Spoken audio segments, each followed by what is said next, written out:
what was great about this is it gave me a chance to completely reinvent the plan. Instead of focusing entirely on walking and biking on a roadway, what we were able to do was expand beyond safety to talk about equity, connected networks, leveraging partnerships, public health, which is very important, and increasing economic mobility. And this plan is 2 or 3 iterative steps above where PennDOT had their 2007 plan. And I'm going to talk about that later on in the presentation. I'll go through each one of these themes a little bit in detail with some of the bullet points we pulled out to develop. But right now, I want to kind of jump through the policy and changes to reality we had over the past 13, 14 months. So scoot here to when everything changed, telework. This was big for all of us. It happened quickly, and we transformed storage rooms into desks. That's not my storage, that's obviously my wife's. It looks much better. We had fewer commuters on our roads almost immediately as people weren't going to school, they weren't going to work.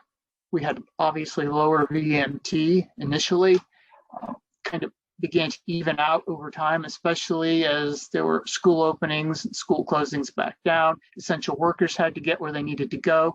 And as we saw, we had some possible changes over time, that peak volume in the morning, in the afternoon. If we're working from home a little bit or a lot, we may see long-term trends change. We may want to think about what a 20-year forecast looks like. But we also saw transit use plummeting. It was a real challenge. People were concerned about catching the virus inside of an enclosed space. People were therefore walking and biking or taking cars. There was an uptick in the purchase of cars, used cars particularly. And then PennDOT and our cities struggled with increases in aggressive driving and speeding because the roads were wide open and there was no traffic on the roads. So we saw a lot of challenges there. We also saw increases in walking and biking across the state. This overwhelmed our local parks and our trails, and I'll talk about some of those numbers in a couple of slides. But essentially, people were commuting, avoiding the transit, or they were getting outside for mental health. Everyone being inside with their pets, their family members, and their kids trying to work and go to school. They needed the outside space. And we really were fortunate to have over 12,000 miles of trails in Pennsylvania and a lot of parks, but it really wasn't enough. And then on top of that use, we saw e-scooters and other non-traditional devices appear in our parks, on our roadways, and on our trails. So you went to Amazon, you necessarily couldn't get a bike, you got something else, and there it was. So all of that highlighted how inadequate our sidewalk widths and connectivity pieces are for trails across the state. I have a couple of examples of what 6-foot separation looks like, all kinds of social messaging, but what we discovered was a 4-foot wide sidewalk does not allow for 6 foot of social distancing, not when there's 2 people, not when there's 50 people. And so it highlighted some challenges, especially to me, emphasizing issues raised by our disability community, where we have very narrow sidewalks with utility poles placed in them or signs related to roadways, speeds, parking, whatever it might be. You just don't have the space you need to get by. And outdoor recreation exploded. From this Pennsylvania Environmental Council report, we saw 200% increase in the usage on the trails they were able to get trail counters out on. I personally have not a trail, the Pike to Bike Trail out my back door. We saw 100 people in one ride, one way on an 8.6 mile trail where I'd never seen 20 people in a group before in my entire life where I've lived here. So it's been crazy. This is the graph they have. You see from 2019 to 2020, that 233 to 355,000. That's a lot. That's a lot of people trying to use a very limited amount of space. We also saw changes in the vehicles that were out there. I mentioned the e-scooters, but also just e-bikes grew 145% of sales, and regular bikes were up 65%. You couldn't beg, borrow, or buy a bike, not on Craigslist, not on anywhere, let alone get them fixed or repaired. Bikes for indoor bikes, the helmets, the bike tools, everything just went through the roof as people were trying to get outside. So what we saw also was the ride share, the bike share community.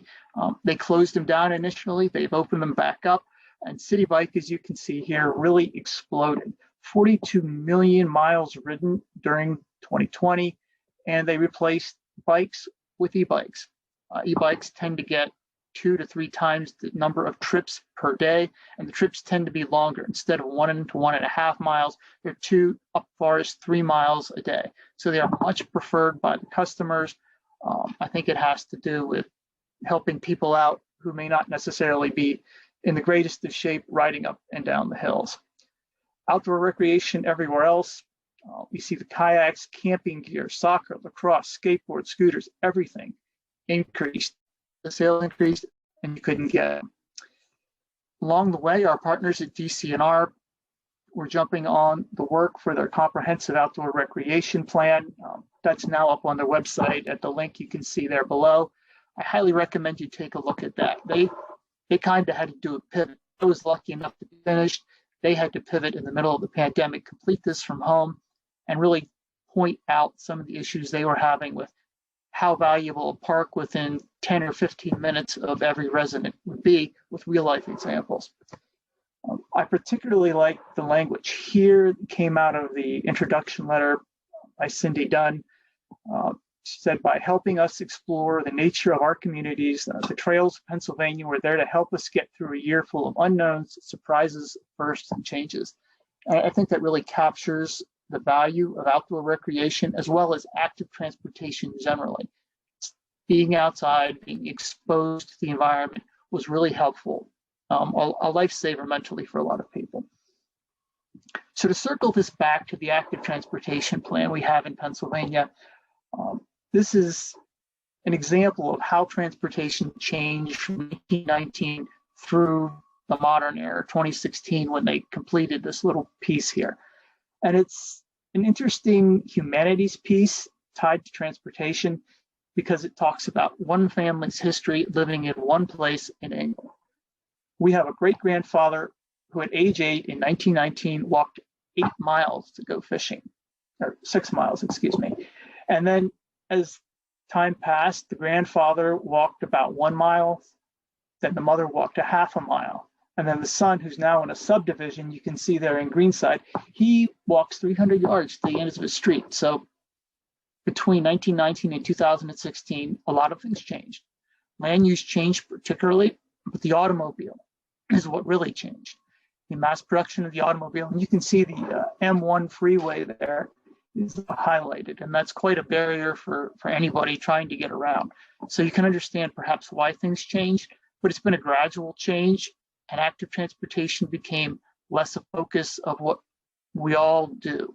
It's more about supporting the motor vehicles, the level of service, and that sort of thing. And so the active transportation plan really was focused on turning that searchlight engine of outcomes back towards some of the community-based things that are so important. Just for the math among you, 2.8% is what 300 yards is of 6 miles. So that's quite a decrease. We want to help the 51 to 56% you see here, interested but concerned, the people who appeared out of the woodwork to buy the bikes and the scooters in their communities over this past year. We didn't just have a number, a survey response anymore. We had real on the ground, you could go look at it, people who wanted to get out and walk and bike, but they didn't want to do it around traffic. And for a lot of them, they were able to do that. There was less traffic on the roads. There were some safe streets or slow streets inside of communities across the United States and elsewhere, temporary bike lanes, the closure of a part of, I think, Roosevelt Boulevard. It was really nice.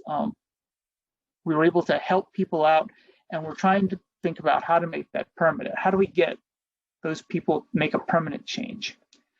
So our vision statement really reflects that. We want to show that active transportation is an integral element of our transportation system. Supports community health, economic mobility, and quality of life. Things that aren't necessarily measured when engineers are looking at what do we do on this particular road to address it, whether it's a betterment project, a resurfacing project, a road widening. What is the problem we're asking our engineers to solve? It's very focused on one thing, when perhaps through the PennDOT Connects process, we might have a better sense of what the community needs are. So now I'll bop through some of the themes. In particular, enhanced safety is always PennDOT's #1 priority, and we identified a need to increase our capacity to do the planning, the design, the construction, and the maintenance for active transportation. I think we've really hit the nail on the head with the PennDOT Connects process, being able to do our project planning with the support of our local partners, the local governments who may have an active transportation plan or a land use plan or a long-range transportation plan, where we can identify their needs and talk to them about it. We wanted to make sure our processes were up to date, that we had the mapping data we need to understand what's going on in the community, and we wanted to support legislation and policy. So things you might think of off the top of your head would be, what do we do with, for example, e-scooters? They're currently not legal in Pennsylvania. How is that going to change things should they become legal? We wanted to think about policies, and I'll talk about some of those. It's simply things like e-bikes on trails. Does that matter to us? And finally, proactive evaluations and discussions on new and emerging technology. So particularly connected and autonomous vehicles is getting the spotlight. How do we deal with those? We made comments to the Manual of Uniform Traffic Control Devices, for example, with our whole new chapter on that. Equity, this is not necessarily obvious to a lot of people when you think about transportation equity. We wanted to make sure that we had some criteria rolled into decision-making that would prioritize walking and biking in underserved areas. If you look at our active transportation plan, we created some mapping in the middle of the document that shows where communities of concern might be. So places with low English proficiency, lower educational attainment, health disparities, and things of that nature would be overlaid with our crash data and can see where we might have areas that we could solve several problems with one set of focused improvements. We wanted to improve non-motorized access to transit for people who can't afford motor vehicles, and we wanted to work on ongoing outreach and education to partners to make sure they're doing the work for underserved communities. And that's really exploding. I was on a call this morning with the Department of Health. We learned the Department of Environmental Protection is working on an equity mapping update project. We learned that someone else is working on pulling together Medicare data to look at health outcomes across communities where life expectancies vary literally by zip code based on redlining in the past. And part of that is transportation related, not having access to community services, exposure to air pollutants, higher temperatures due to reduction of tree cover along highway routes. There are a lot of things. So we wanted to make sure we talked about that a little bit. And of course, the networks, which I mentioned before, we want to make sure that one gap doesn't defeat a carefully planned network of sidewalks and trails. And how do we do that? A couple of examples for those of you who haven't been following our local technical assistance program emails. We have now training guides on how to develop an active transportation, not just the how to plan guide, but LTAP is helping communities develop active transportation plans and walkability assessments for communities. We're also working with the Department of Health through the WalkWorks program on their website to fund communities, small grants to develop active transportation plans. Circles right back around to PennDOT Connects, and you're able to come in and say, this is a gap. Your project is right where a gap is. Let's see how we can fill that in so people can get from point A to point B. And then finally, access to trails, parks, and other recreational amenities. This is right into DCNR's work on a trail within 15 minutes of every person in the state, with a park within so far of every person in a state. How do we get them there? We try to coordinate our projects. And then partnerships. A lot of this to me was initially about funding. What we're seeing with our grant requests are larger and larger amounts because the easy stuff is done. If you look at DCNR's top 10 trail gaps. You're looking at $1 million, $2 million, $3 million, or even more to fill in a trail gap. So leveraging multiple funding opportunities and helping communities walk through that process is very important to us. And then other partnerships to encourage mode shift, reduce emissions of greenhouse gases, and provide that flexible transportation network that everyone can use and we found so valuable during this past year. I'd note for those of you who are thinking about how many trips could you actually change, 43% of trips are 3 miles or less nationally. So that e-bike number I mentioned earlier, trips 2 to 3 miles, an e-bike makes that very possible for a lot of people if you have the safe, connected network I talked about earlier. People do not want to ride in traffic or with traffic. Public health, I think we all saw the public health issues we face getting people outside. Particularly health disparities were important to me. The rate of COVID infection among African American and Hispanic communities was substantially higher based on pre-existing conditions in those communities. So long-term exposure to particulate matter led to chronic inflammation in the lungs, which led to perhaps a higher rate of infection. We have lack of access to food.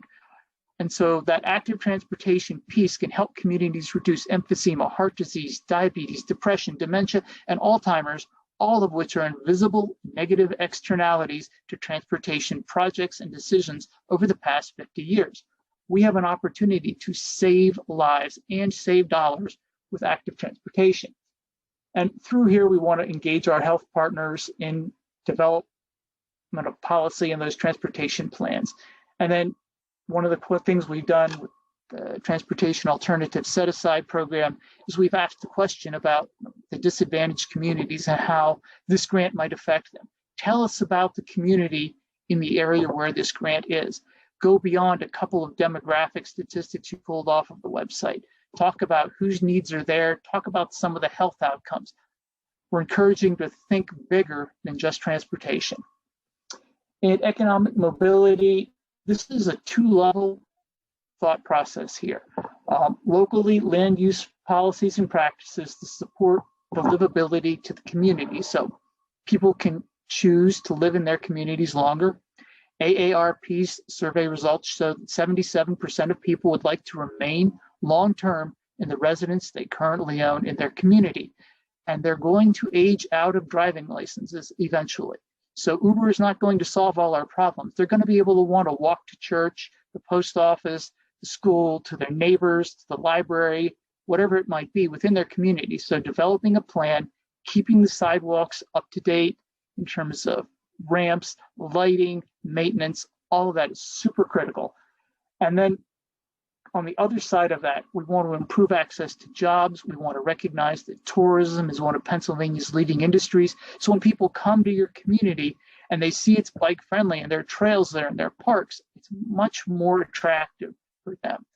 It's something that builds on both ends of economic vitality for communities. And it's really critical to think about that when you're developing an active transportation plan. So what's next? It's been a busy year, or in some cases, 3 years for the development of the things I'm going to talk about now. First is update guidance on the design of bicycle facilities. I optimistically put the summer of 2021 because I've been working in bureaucracy for 11 years, and if you put down quarters, you don't put down dates. In this case, we did it. We have it published right now. If you search PennDOT's publication website for Pub 13, you'll find the new context-focused design manual. We're going to be filling in chapters over time on traffic calming, pedestrians, and other things, but the bike chapter is there first. So I'm happy to tell you, you can go look and you'll see it's quite a change from the 16 pages or so we had in the other chapter. We have everything from how to deal with mixing zones and transitions between the end of bike lanes and intersections, to the use of green paint, to some guidance on trail design and trail crossings. We do not have anything on parking separated bike lanes because they're currently still not legal in the state of Pennsylvania. Should that change, we have material to go in there. We are working on a project to fill in gaps. I talked about that connected network. One of the gaps often you'll find in multi-use trails or shared use paths is the state roadway.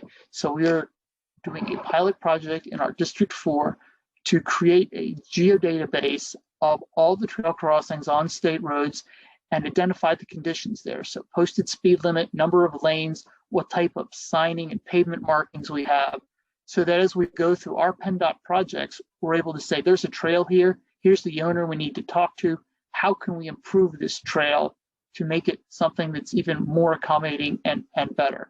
Because a lot of these are at skewed intersections or blind curves.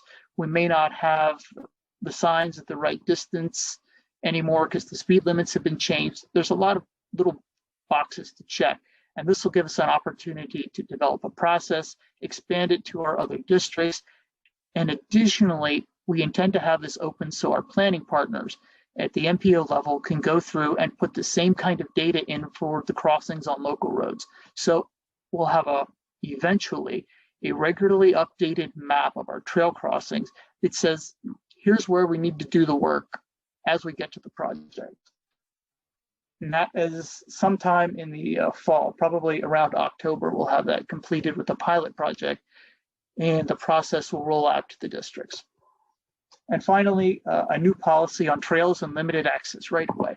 As most of you know, Pennsylvania is full of mountains, railroads, rivers, and highways, and often they converge at the best point to pass through a particular location, leaving little or no room for a trail connection. So what we've looked to do is, instead of an ad hoc process, district by district, create a policy document that says, yes, you can, PennDOT, accept and review an application request for a trail within limited access right of way, whether that's parallel to the roadway, under the roadway, or less likely over the roadway. Here's what the municipality and trail group need to present to you to make their argument. Here's the requirements for them. And then local government will have to sign an agreement to do the maintenance work, because it's within a limited access right away. This trail needs to be maintained to prevent issues with safety, with fencing, with drainage, whatever it might be. So we have that. It's going out for a final clearance transmittal. I certainly hope to have this sometime by this fall, and we'll put that out. And we'll have one more piece to make that connected network work for everyone. So that's kind of the presentation. The